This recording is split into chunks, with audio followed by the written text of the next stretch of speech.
Good afternoon. Welcome to Consilium. My name is Lisa Sepenko and I head Consilium Scientific. Today we're welcoming Mark Sheehan from Oxford Biomedical Research Center, and he's a professor of bioethics. And we are going to be talking about a very interesting topic about rare diseases, and various stakeholders put them in a very special context for all sorts of reasons, because it's difficult to approve drugs for rare diseases, it's difficult to pay for these drugs, it's difficult to research these diseases, and the need is tremendous because hundreds of millions of people around the world are affected by rare diseases. So, Mark, please welcome. The floor is yours. Thanks very much, Lisa, and thanks for the invitation. It's really good to air some of these things that I've been thinking about for a little while now. Um, so just by way of perhaps background here, and perhaps I guess a slight apology. So for a long time, I was a member of the NICE Rare Diseases Technology Appraisal Committee, the highly specialized technology appraisal committee. I did my 10 years stint on that. And for a lot of the time that I was on that committee, I spent time thinking about why it is that we have this committee, and what the kind of account that we might give in the context of the UK NHS resource allocation set of problems. And so this is sort of partly I guess, sort of the beginnings of some thoughts about that. I've also worked in a couple of contexts with Lisa and various other people, her colleagues, on this project called Rare Care, in which we're thinking about the UK's rare diseases policy, and how that works and how it's supposed to be implemented. So there's a few different contexts in which these things come up. But the question for today, if I just figure out how to move the slides on, there we go. The question that I'm interested in thinking about now today is this general question of what makes rare diseases special. What, if anything, makes rare diseases special?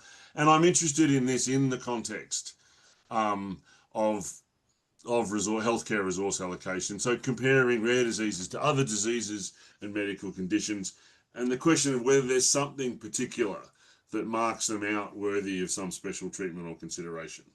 I thinking about what counts as a rare disease. I mean, the sort of usual kinds of definitions that we get here is one in 2,000.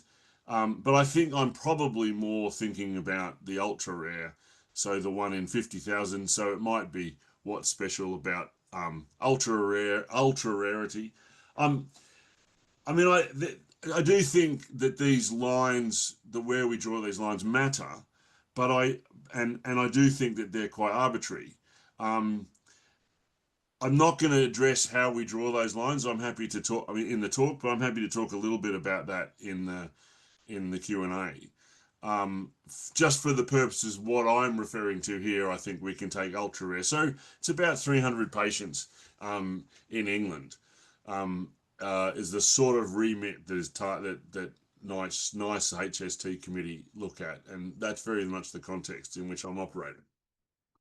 So a bit more about that context. So just a very, very, very broad brush, and probably slightly out of date in terms of how NICE works. So they've relatively recently updated their methods guidance, and I'm not 100% sure how that works, but the general problem is still the same. So NICE famously have this sort of 20 to 30,000 pounds per quality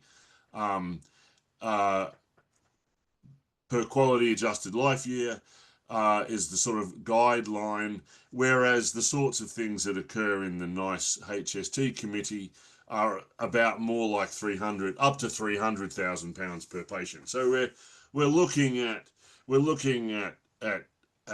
cost effectiveness measures that are significantly above what's usually expected.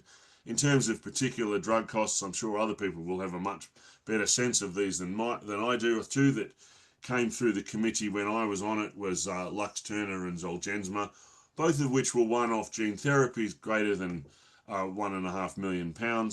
But there's a long history of these expensive rare diseases. I mean, I got involved in this whole context back in the mid 2000s when we were looking at the first set of enzyme replacement therapies that were sort of two up to £6,000 per patient per year over the course of a lifetime, which is a huge amount of money to spend on one patient in comparison with the amount that we spend on patients generally.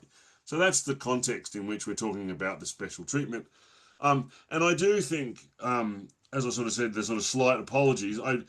Thinking about what would be the best argument, and I know there are a lot of people in, for example, health economics who are sort of very deeply skeptical about this special treatment. So this is part of the context in which I've been trying to think through these arguments.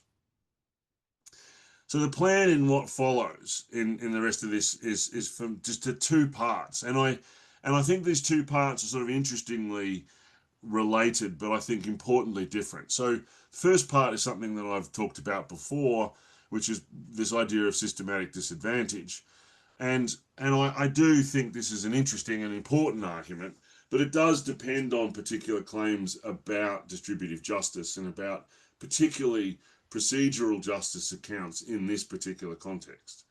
So I think we can have something of an argument, and I think a decent argument, but it does depend on these other set of considerations.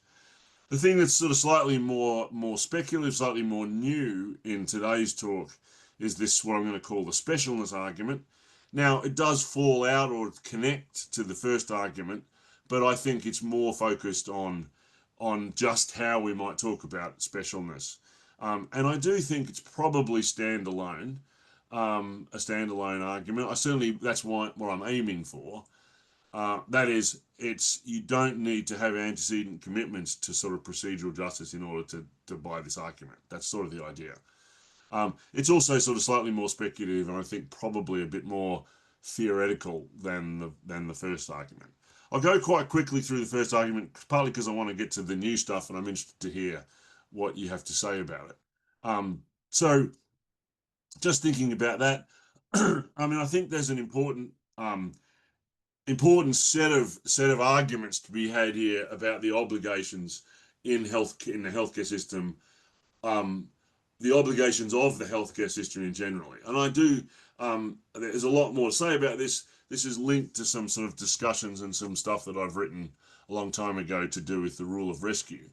But I think the sort of stipulation here is that the healthcare system has two sets of obligations, and that it's kind of easy to forget the second one, the second set of obligations, namely the obligations to individual. We tend to focus on the population of a whole, particularly when we think about cost effectiveness as a measure.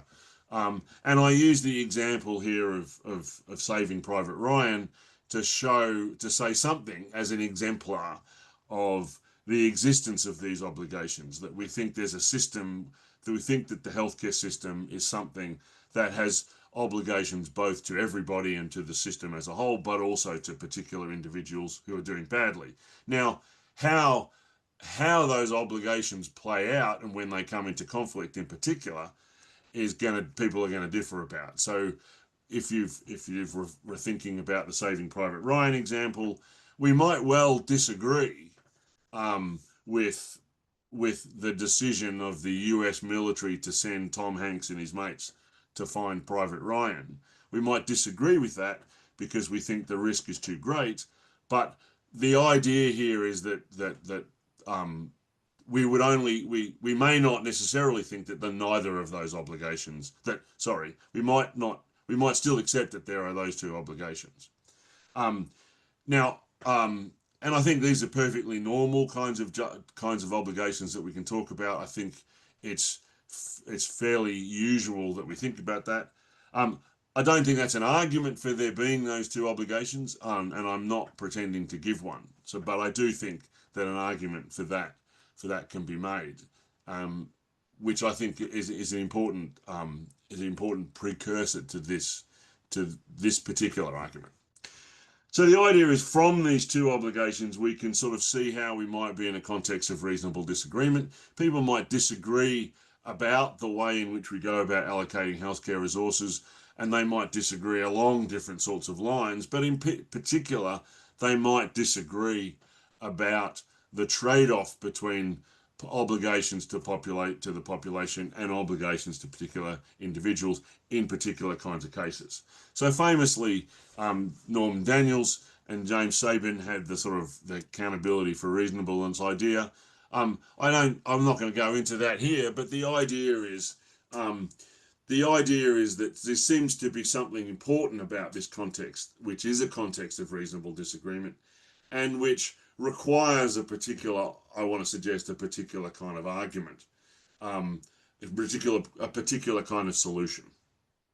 So, what makes it reasonable? The idea here is that we need to have people who are disposed to understand the problem, understand the nature of the disagreement, and disposed to find a solution. This is all in the Daniels and Sabin stuff. I mean, I do think we could put a little bit more attention into what counts as unreasonable disagreement here. So, and I think most of the account that we would give here would be in terms of vested interest or bias. So if we're trying to make our decision process right, fair, we would need to make sure that we can have people who are aware of and able to put aside bias or vested interest, and who are willing to listen to the other side. Importantly, I think that's going to be an important part of the reasonableness of the disagreement here, and that's going to, I think, play a little bit of a role in just a minute. Now, of course, famously, the idea is the way in which it's proposed on the procedural model that we settle cases of reasonable disagreement is constructing a process that people can sort of sign up to, which allows the disagreement to be considered in the right way and considered fully. And so the idea is the signatories to this process are in a position to be able to recognize that their claims would be fairly heard, and be treated reasonably, in that kind of case. So the idea here is that it gives a fair opportunity, for claims to treatment and claims to the particular kind of health, that all parties would be able to. And this includes particular patient groups.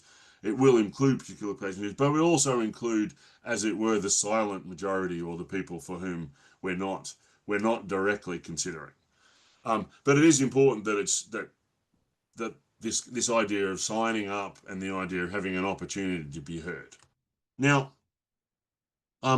so fair consideration matters in this, and the idea that we consider each of the relevant reasons, and I mean, one of the things that's kind of important here is that those reasons, each of the reasons gets treated in a way that, if somebody who was present thought that those particular reasons were overriding, that would be considered in that kind of way. Now, if we privilege particular reasons in advance, that looks like it makes the process unfair in important kinds of ways. So, in the context of rarity, I sort of suggest that there are groups of patients who are systematically disadvantaged within these processes. So these are cases where costs and cost effectiveness are so extreme, as to rule out the kinds of opportunity for consideration which is afforded to other groups. So, as it were, going into the meeting which is going to decide whether to fund it, it looks like certain things are just ruled out. So it looks like these particular groups where costs, and cost effectiveness are so extreme, these people are not going to sign up. So it looks like in particular cases, those patients with rare diseases would think this is unfair because there is no chance that my treatment will be funded. This is not giving my particular condition, my opportunity at health, a fair enough chance. So I'm not prepared to sign up to it. So this is what I mean by sort of systematically disadvantaged. So if we're putting those groups of patients who are in the rare disease sufferers given the context that we have, comparing them directly with other healthcare interventions, they are at a systematic disadvantage. And so that would seem to indicate, of course, according to my argument, that we need some kind of special treatment. Now, I'm going to say a little bit more about what those features are. I've only mentioned cost and cost effectiveness, but I think there's more that can be said about that.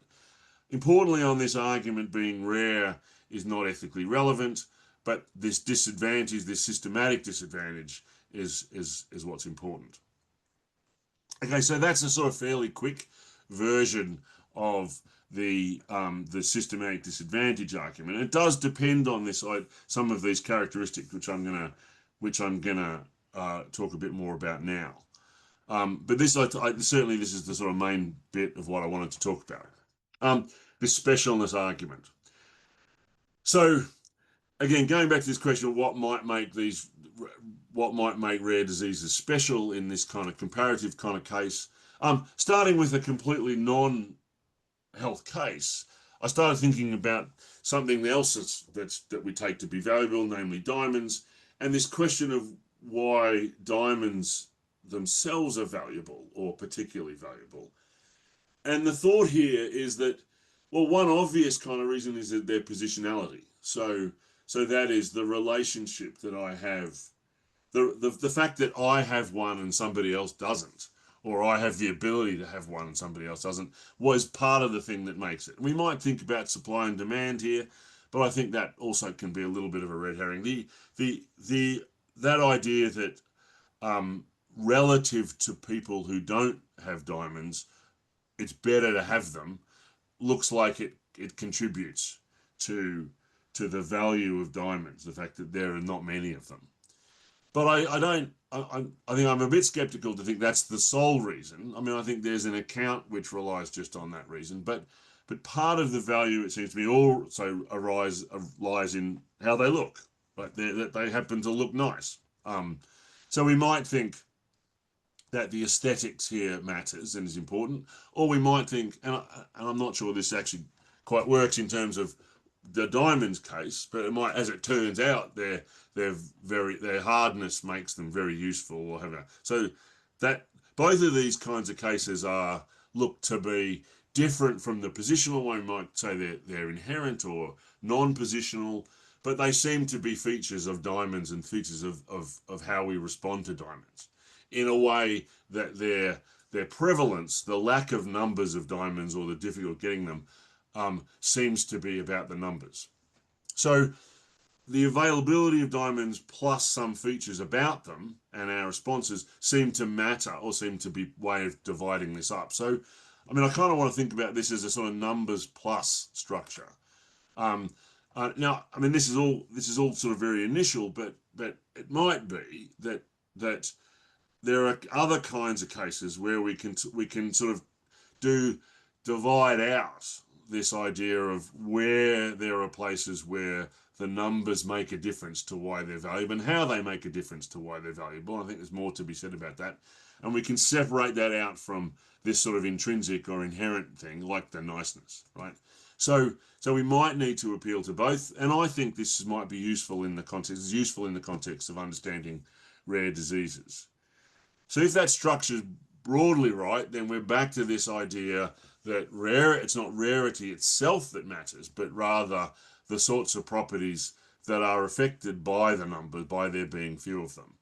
A little bit like difficulty of retrieving diamonds, those sorts of things. So the claim here is not that rarity is the specialness, but there are certain things which follow from it being rare for our purposes here, that are going to matter to how we understand this specialness. I'll come back to the numbers plus structure in just a minute. But first of all, just to sort of partly to illustrate this. So suppose for a given rare disease, there was a treatment that was commonly used elsewhere and was very cheap. I don't think paracetamol is a particularly good example, but it's sort of topical, I guess.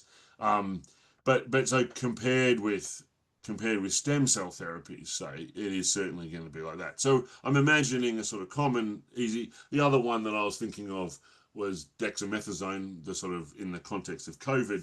I mean, that seemed to be discovered as having an effect, but was sort of relatively common and relatively cheap, compared to some of these other things. In any case, um,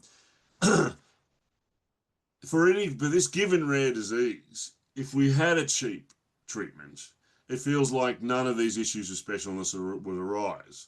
Um, Indeed, it's not even clear to me that it would be differentiated. I mean, we might even not get to the point where we would say we would bother classifying it or talking about its origin or that sort of stuff. I mean, it might be a sort of a curiosity, but in terms of the kinds of social interest in it or the just general interest in it, I think we wouldn't even consider it. Um, so the availability of a cheap treatment looks like it makes a difference to whether or not we think this issue of specialness attaches. Similarly, the mildness of it too. I mean, again, a very like a sporadically occurring rash. Sufferers of this condition might not notice it. They might certainly live with it, and GPs might suggest a range of different topical creams or all sorts of stuff. And I guess even if it was very rare, it seems like we wouldn't. The specialness question wouldn't really arise. So there's a sort of mild, like the mildness versus severity thing looks like it's affected by these two different features in a sort of contingent kind of way. Now, so I think in both of these cases, these may be consequences related to rarity that seem to fall out, um, that are connected to the numbers, but or in different kinds of ways that matter or influence the way in which we think about the specialness of in this kind of context. So I take it those examples are going to matter in this. Um, so Monica Margulies, in a paper in 2021, has suggested, and this sort of moving on now from the mildness case and taking that case in isolation, I think this is a useful set of arguments. She argues in the Journal of Medical Ethics that we shouldn't think about rarity, we shouldn't think about rare diseases, but um, we should use severity as the marker here. So she argues against thinking about rarity as bringing any kind of specialness, but think instead about severity. So sort of picking up on this sort of mildness stuff. Now, one of the things that's interesting, and I will come back to this about this point, is that notice that severity and mildness are going to be features of the condition rather than features of the numbers. So they're sort of pulling in different kinds of degrees. So just as a couple of examples to consider whether severity would capture all these things. So suppose we have two conditions that are equally severe and life-threatening in all those kinds of ways that Margulies talks about. But the first condition is common. And it's one of those things that students learn about in medical school. Everybody knows about this because it's so common and so severe and life-threatening. And there's a lot of researchers working on it, desperately seeking a cure. And we have stories and lore about those people who escaped, those people who were rescued. Suddenly, some particular kind of thing happened that cured them. I mean, maybe this is a miracle or some sort of. We have all of those kinds of stories that might surround these kinds of common but very severe diseases. Um, there's a whole bunch of different things get tried, and there's no real clear success except perhaps for these dramatic escapes. But there's various degrees of symptom medication. It's still one of those things that people really struggle hard to solve to resolve. Now, again, for a condition of the same severity and life limiting nature, um, this condition's ultra rare. So this idea is this is impossible to diagnose. When it is diagnosed, it's the last option that's considered. So we have this sort of sequence of diagnostic strategies that get walked through, and this is we would naturally and perfectly understandably rule out the more common conditions first before we get onto the less common conditions. Partly related to this, there's very little known about the cause of the condition, and partly because it's so infrequent, there's not very little documentation, very data on it. How we understand the course and the nature of the condition is sketchy at best. In terms of people who know about it, in terms of specialists who are understanding it, there's barely a handful of people who've come across these kinds of cases and have any kind of experience with its management. And often these things are managed by sort of symptom managers, so we distribute the sort of pattern of people who look after it, without actually getting at any of these other things. So because of these sorts of tests, because of the sort of range of different strategies of attempted management, along with the lack of expertise and knowledge and economies of scale, they're really the treatments for these things are really costly to develop and administer.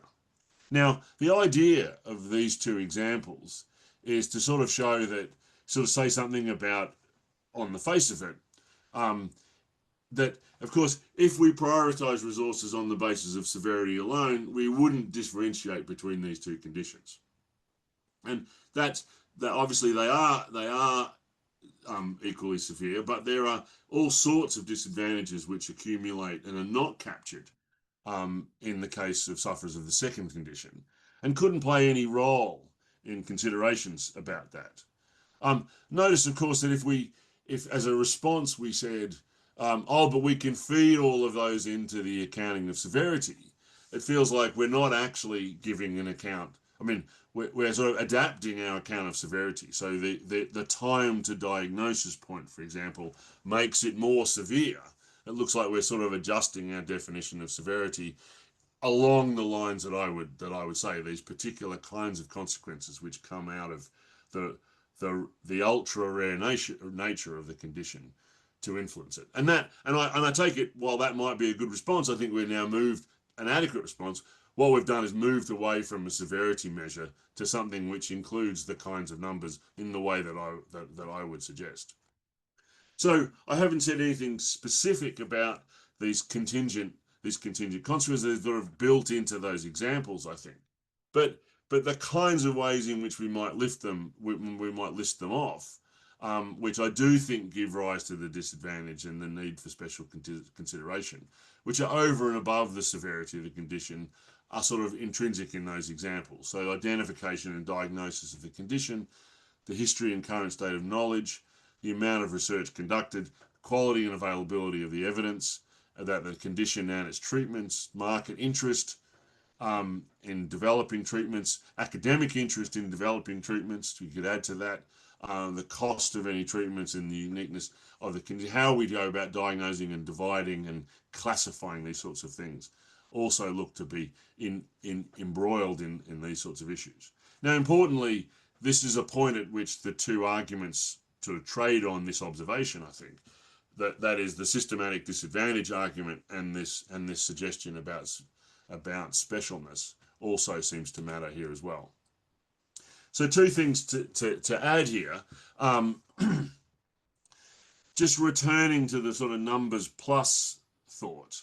So, and I think that structure I feel like is quite useful here, because it, in all of this, I think I certainly want to be acknowledging that idea that we need, if we're going to give an account of this specialness, we're going to need to acknowledge and indeed limit how we understand what's special according to something like severity. So something that's intrinsic to the condition itself. So there's going to be features of the condition which are going to matter and which are distinct from these contingent features. So we're not considering, as I take it, I'm not particularly interested in the mild kinds of conditions here. So we would need, in stipulating what's special here, to have some kind of limit which includes these features of the condition itself, as it were, which are distinct from these contingent ones. So I want to definitely include both of them. And one of the things I think is interesting to think further about is the ways in which the intrinsic features and the numbers rated, or the extrinsic contingent features, are brought to influence each other or affect each other. I'll say something a little bit about that in just a minute. So the second point to say here is I don't think severity is really adequate to capture the kinds of things And I think this is not a point about rare diseases. I think this is a point about the kinds of ways in which we generally think of conditions, medical diseases or conditions, as being of disvalue. So, what it is about having a particular illness that makes it bad, I think we need a much more robust account of that than severity will give us. I mean, I do think what Margulies is aiming at is a sort of these conditions plus a sort of significantness. So I think um, we're certainly talking about conditions that are significant in terms of the disvalue. So they're at one end of the spectrum. But I guess I worry about whether or not severity is quite. I mean, I think something like the life limiting nature of it, those sorts of things, because it might be different kinds of metrics, different kinds of axes along which we might think the disvalue can increase. So that's to say that severity for me is a sort of placeholder, but I do think those kind of things are important. Just as I think that this idea about, um, as I've suggested, this second part, the numbers bit do matter, um, and the ways in which those contingent features play out in the context of rare diseases is part. It's that thing that makes them distinctive. Okay, so one more, a couple more final points really. Um, One of the things that struck me as really interesting about these contingent features, about these kinds of features, when we think about them in the context of rare diseases, is the way in which they relate, the way in which they relate to each other. So there are some kinds of ways in which we might understand disvalue or disability or burden, um, which seem to me to be aggregated, or best understood as aggregated, and there are others that seem better understood as intersecting. Now, it feels to me like the relationships that we're talking about, these sort of social and contingent relationships in rare diseases about knowledge and research interest, etc., um, are things that intersect in ways that are important. So that when we think of the um, when we think of the how we think of the disvalue of this, it's not just additive in a way that we might think. And those examples here, we might think that, for example, having multiple different conditions is additive. So the person who has heart disease and lower lung function um, is to be understood as the person who is dis is has a burden which is the burden of heart disease plus the burden of lung function. So those two things, on the face of it, seem to be additive, um, in a way that the contingent features that I've described that associated um, with rare diseases seem not to be. So that is, they seem to be connected. Now that seems to be an important point. I think it's probably connected to the fact that these are sort of societal circumstances, and they're those external circumstances that they feature in, rather than the ways in which we divide up. So importantly, the lack of knowledge of the condition and the lack of research interest is an external feature, in a way that heart function or lung function or upper body function are not. So it's important that there may be that's part of it, but it does seem to matter that those things feed on each other. It also matters for how we might deal with it, I think, and that's a sort of an important feature of it, I think. Um, okay, so what does this mean? There's quite a bit to say about this, and this is sort of the part which is, I think, sort of slightly apologetic. I mean, I was impressed with my time on NICE and impressed with the way that worked, and there is a sense in which that this is trying to think through arguments for that kind of setup. So as I understood that there, and the way in which one of the ways in which I made sense of it was this idea of a ring fence budget. So so recognizing that there is this distinctiveness of rare diseases doesn't mean there's no competition. So we still need to have, as it were, competition between those kinds of cases, because the healthcare resources are limited. So it's not that anything goes in the sort of rare diseases space. It's that we need to sort of mark off a case so that the sort of systematic disadvantage, so the specialness is taken into account. But there are going to be at that extreme end that there are going to be still going to be opportunity costs to consider and that are going to be important. And so there is a sense. I mean, there was never an explicit budget for the HST committee. Um, the precursor to the HST committee, Agnes, there was much more of a budget, that so that the conditions, the treatments that we considered in that were more competitive.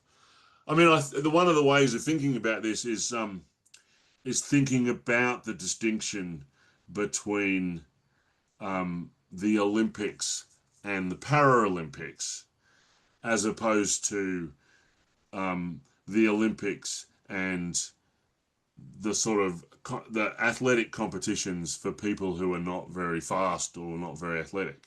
So, so we might say, I would never compete in the 100-meter sprint, for example, but that's just because I'm too slow. But we think that there's sort of distinctive characteristics about in the Paralympics in that kind of disability context that mean we have a separate competition. There's a separate competition in that kind of sense. So I think that kind of model is the sort of model that I think follows from some of these arguments that we need a special kind of competition, not that a distinctive one. Um, I'm one of the ways that NICE has gone in the past, and I think is still going, is in terms of weightings. I've never been a fan of that. I don't think weightings give us the right kinds of that. I think what they do is prejudge value differences and the kinds of nuance that we've been talking about. They prejudge those in a sort of artificial way. So I think unlike the ring fence budgets, I think the which don't prejudge that, they just ring fence it. I think we can make the judgment. I think having a weightings and then the full context is not really useful. Um, in terms of policy, I mean, one of the things that the orphan drug legislation is supposed to do is managing incentives here, and there's a sort of sensibleness to that, I think. Whether or not that creates sort of perverse incentives is a different matter. Um, I mean, I think that's probably the case. I mean, one of the things there's a worry in here about trying to make more diseases classified as rare diseases by, as it were, salami slicing and this condition with a slight genetic variant, for example. And there is a worry about that, which might be driven by some of these incentives. So I think we do need to attend to that. But what I think one consequence of this kind of argument about specialness, I think, is a recognition of this whole ecosystem. So recognition that we need to think about the whole environment of healthcare, and the provision of healthcare, including research, including pay much more attention to the sort of systems that we build and how we think about things in that, than we currently do. I think picking off one particular thing is not really going to do the work. So insofar as the orphan drug legislation is picking off one particular thing or is trying to do that work, I think it's going to miss the target. But it might be that we need to think in much more broader and collective terms, while allowing competition and allowing different kinds of incentives, I think. Um, okay, I'm gonna shut up now. Thank you very much for your attention. Um, I'd be really interested to know what people think. Thank you so much, Mark. I look forward to your questions. Please feel free to raise your hands. While people are thinking about the questions, Mark, I had a thought, a question for you. So there is a big aspect, emotional aspect, with the fact, not necessarily with the fact that rare diseases affect disproportionately children, because it just happens that we cannot cure many conditions and children do not make it to adulthood.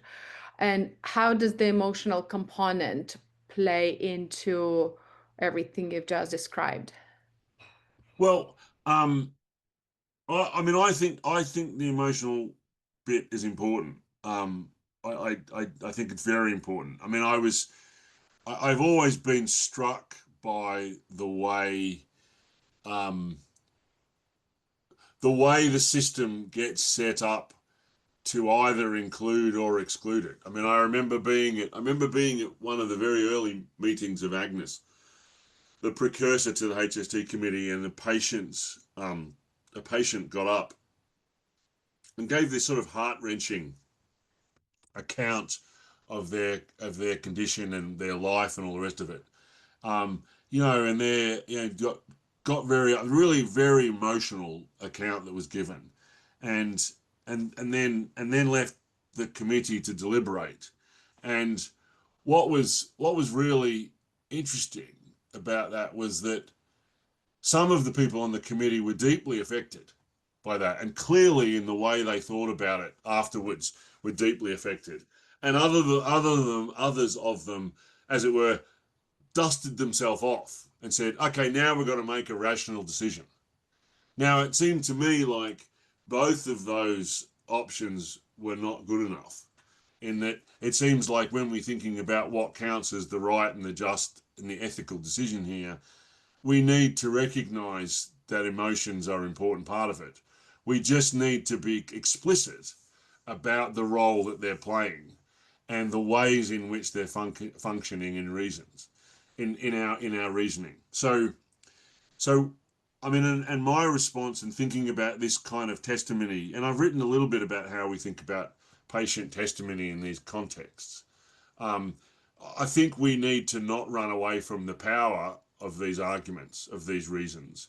But I also think we need to be cognizant of the ways in which those things might function, and to understand them and reflect on them in an appropriate way. Like, for example, um, the kinds of hardship that get experienced in one condition compared to the kinds of hardships that get experienced in other conditions. In the sort of in the representation of those things, we need to have both of those hardships represented. But the nature of the choice is where we have to manage that. And I don't think managing it involves dismissing it, but I also don't think it involves being entirely persuaded by it. Thank you, Marc. Francois? Thank you very much, Mark. It was extremely interesting. There is an element which you might have alluded to indirectly, but on which I would like to capture your thoughts. Do you consider that we should approach rare disease differently in children and in adults? For example, do you think that there is a kind of different stance that we should have with a disease affecting, I don't know, a newborn baby, and which will clearly reduce 50% or even more of his life, from a rare disease, a rare cancer, a rare hematological cancer occurring in a 70 years old or 80 years old person. What is your view on this aspect? So yeah, thanks, Francois. So one of the things that I do really want to make clear about this is I'm very much not suggesting that treatments for rare diseases should be funded.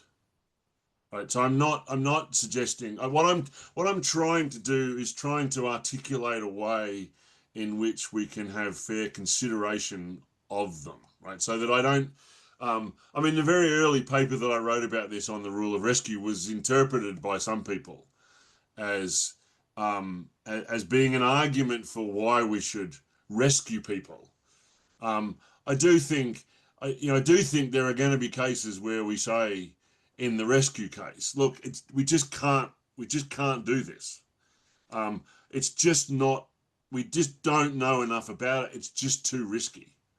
But I guess what I'm trying to sort of do work to clarify is how we get it to the case where the set of considerations is appropriate, where we can fairly say we've considered these and this is why. And I guess my sort of defense of the sort of HST route, that ring fence route, is that it doesn't it does that better than something which didn't privilege the rare in that kind of way. Is that helpful? Does that answer your question? Yes, thank you very much, Mark. Good, thanks. Please feel free to raise your hands to ask further questions. And Mark, Jonathan, yes, please go ahead. Hi, Mark. Nice to see you again. These are issues that I'm just a student of. I don't work in this area, but I guess I had a couple sort of queries or questions that maybe you could help me with. The first is that I took it that you were partly arguing that in the specialness, that there are certain sort of properties of rare disease that would make a command on society by virtue of the fact you went through these examples of there's less diagnostic workup, et cetera. And I guess I sort of wonder, there's an empirical assumption that's embedded in that. And I just sort of, maybe in the spirit of playing devil's advocate, I wonder if that might flip in a certain way, which is that a lot of rare diseases are fairly simple pathophysiologically. And so oftentimes they're the first conditions you learn about in medical school because, it's an enzyme deficiency. So now we understand the role of this enzyme.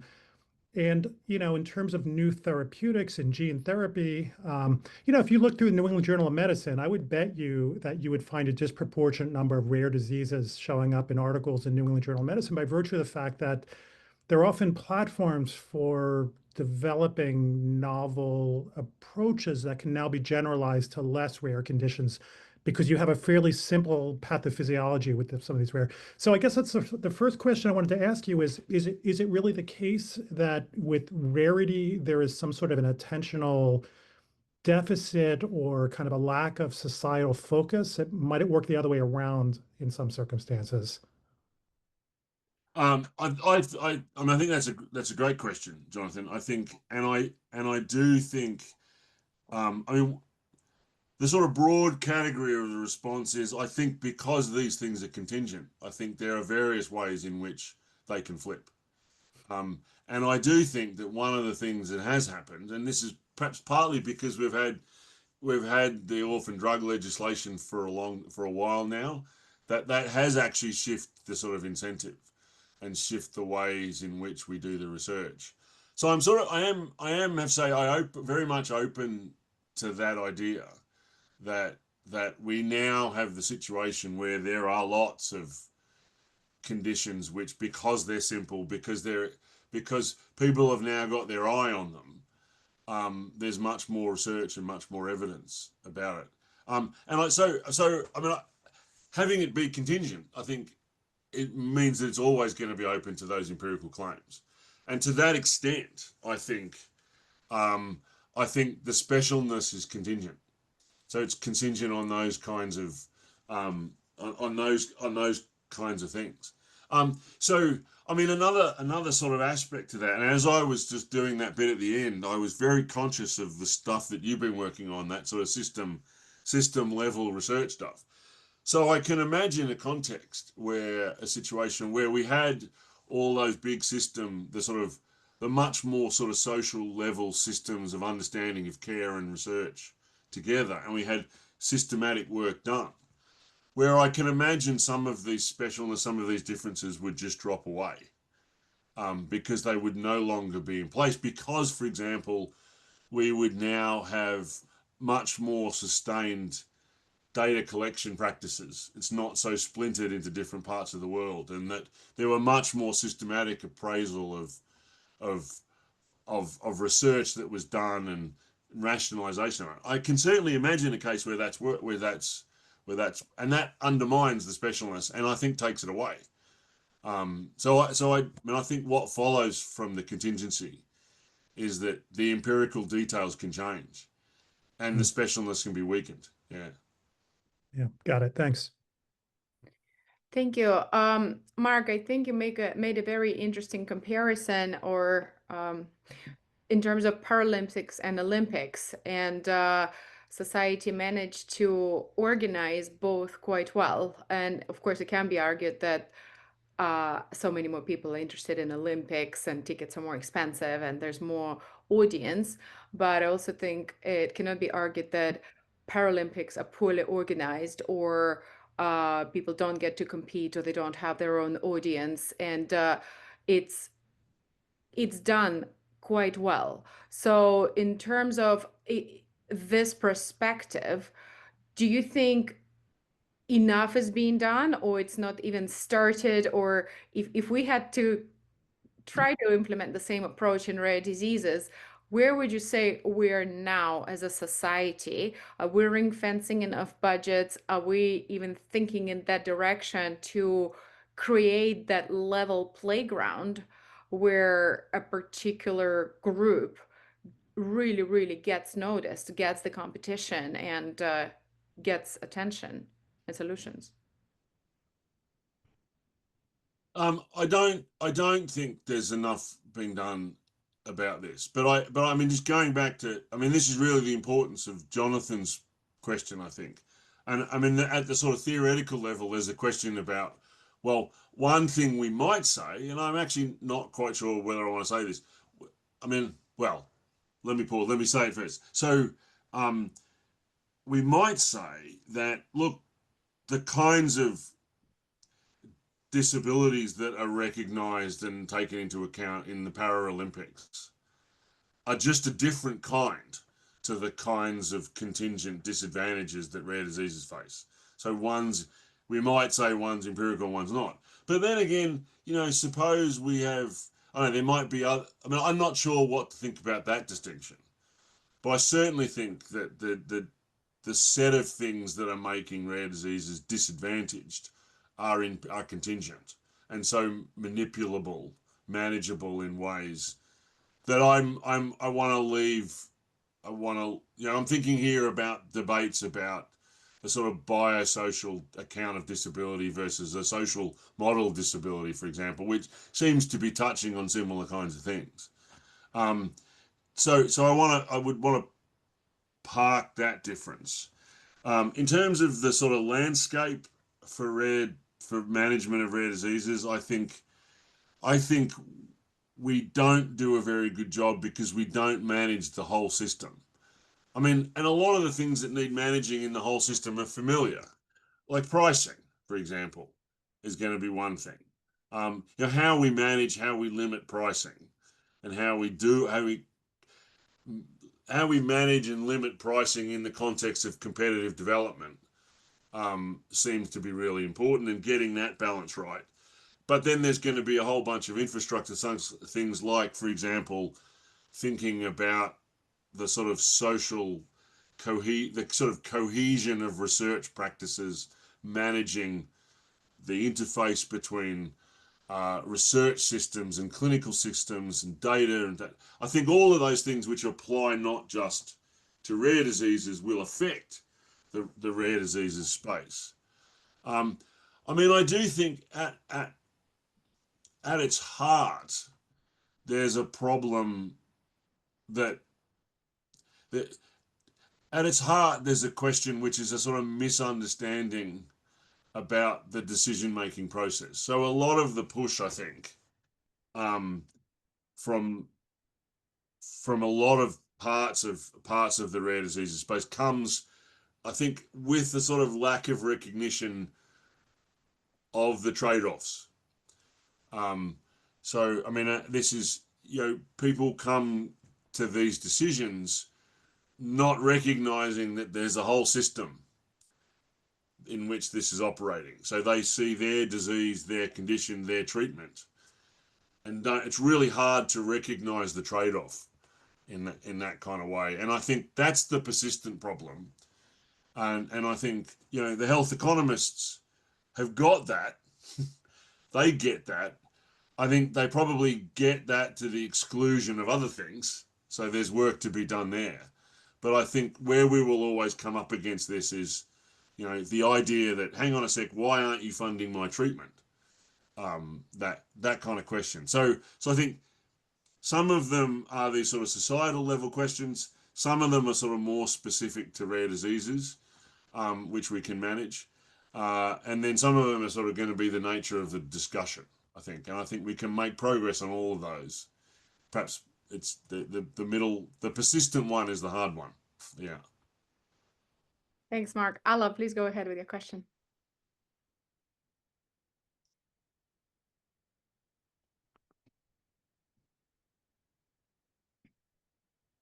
Alla, can you hear us?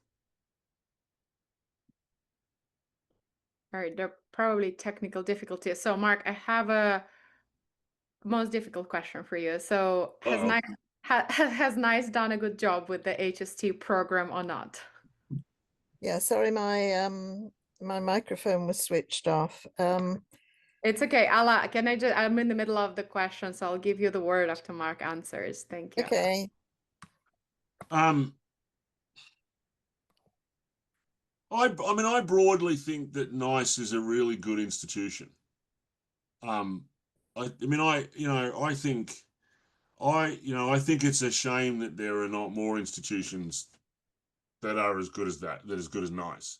I think, you know, NICE has it has an angle that's a bit limiting in certain cases, and I think it's in a difficult position. I mean, my time on the NICE committee, I mean, that was an impressive committee.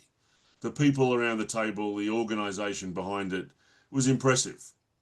You know, it's hard to get everything right. So, and I don't think it got everything right. And I think the sort of temptations, you know, because coming from a philosopher, I think, as opposed to a health economist, I think the temptations to make the decisions easier by measuring and by having measurements is the persistent one. And I think that's not just health economy. I think that's a more broad question. So I think my role, I mean, I understood my role at NICE in that committee was basically making trouble, but also trying to undermine the ways in which people took metrics to be determining decisions. And I, you know, and I think, and that's a sort of normal sort of slippage, I think, and a normal problem for public institutions to make. But when I look at NICE compared to other decision-making institutions that do similar sorts of things, I think it works pretty well. I think it works pretty well. All right, I guess the answer is almost yes, right? Yes, but. Yes, but all right. Okay, Alla, the final question, please. Hi, can you hear me? Yeah, hi, Yeah. Alla, good to see you. Yeah, hi. It's a multi-part question, of course, Mark. Of course. As we know, in May, the World Health Assembly actually declared that rare diseases are now a global health priority. And the WHO has got to develop a 10-year plan. So in terms of universality, I come from an HTA background. Of course, that includes organizational implications, ethical implications of any technology. But first of all, how can we build in internationally the issue of affordability and the other side of the coin, opportunity cost? So how can we move forward with an internationally agreed move in this area? And are there benefits that are associated with rare diseases that actually lead to an international approach being better? And then the second part of my question is really, what are the indirect effects and the benefits? Indirect effects on family, that can be incorporated, but indirect benefits, because as previous speakers have said, you know, new genetic treatments can lead to other research. There are moves for disease agnostic therapeutic gene editing. So how do you see the next 10 years in terms of moving forward in this area in the broader context of HTA? Mm, mm. Good, big question. I think so. I think the sort of one of the things that the international scope will help is it will mean sort of more, hopefully, it will mean more data, more access, more availability to these sorts of things.